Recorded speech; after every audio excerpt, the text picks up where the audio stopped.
ओम नमः शिवाय। दोस्तों, क्या आपने कभी सोचा है कि ब्रह्मांड की शक्ति अधूरी क्यों है? क्यों शिव के बिना शक्ति और शक्ति के बिना शिव का कोई अस्तित्व नहीं? आज हम आपको ले चलेंगे समय के उस पड़ाव पर जब संसार में पुरुष और स्त्री के भेद को मिटाकर महादेव ने धारण किया था अर्धनारीश्वर स्वरूप। एक ऐसी कथा जो विज्ञान और आध्यात्मिकता का अद्भुत संगम है। सृष्टि के आरंभ में ब्रह्मा जी ने मानसिक संकल्प से देवताओं, असुरों और ऋषियों की रचना की। लेकिन एक बड़ी समस्या थी। यह रचना मैथुनी प्रजनन योग्य नहीं थी। सृष्टि आगे नहीं बढ़ रही थी। संख्या स्थिर थी। ब्रह्मा जी चिंतित थे कि कैसे इस संसार में जीवन का विस्तार होगा। हे महादेव, मैंने जीव तो बनाए पर वे अमर नहीं हैं और न ही वे अपनी वंशवृद्धि कर पा रहे हैं। इस संसार को गति कैसे मिलेगी? शिव का प्रकट होना। विजुअल्स अचानक तेज प्रकाश होता है और महादेव प्रकट होते हैं। उनके शरीर का आधा हिस्सा पुरुष का है और आधा देवी शक्ति का। ब्रह्मा जी की तपस्या से प्रसन्न होकर महादेव प्रकट हुए। लेकिन इस बार उनका रूप देखकर देवलोक भी अचंभित रह गया। दाहिनी ओर जटाएं, गले में सर्प और भस्म, लेकिन बाईं ओर रेशमी केश, आभूषण और सौम्यता।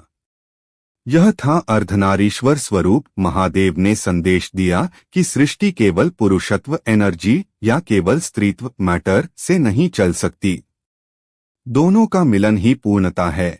शिव शव के समान है यदि उनमें शक्ति न हो, और शक्ति का कोई आधार नहीं यदि उनमें शिव न हो।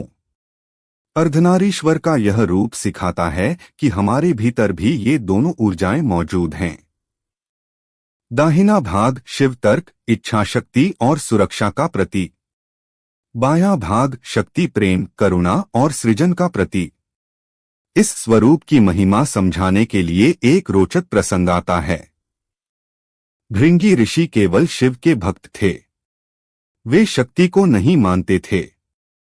जब उन्होंने देखा कि शिव और पार्वती एक ही शरीर में हैं, तो उन्होंने एक भंवरे का रूप धारण किया और दोनों के बीच से निकलने की कोशिश की ताकि केवल शिव की परिक्रमा कर सकें।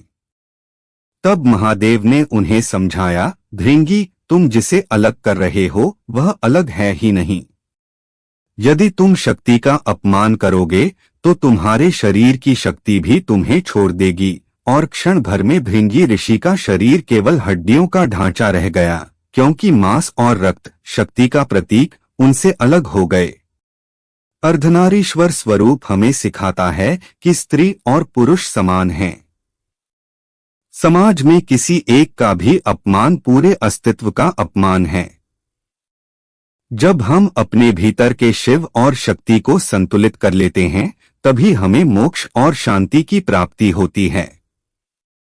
अगर आपको महादेव की यह कथा प्रेरणादायक लगी तो कमेंट में हर हर महादेव जरूर लिखें और हमारे चैनल को सब्सक्राइब करें।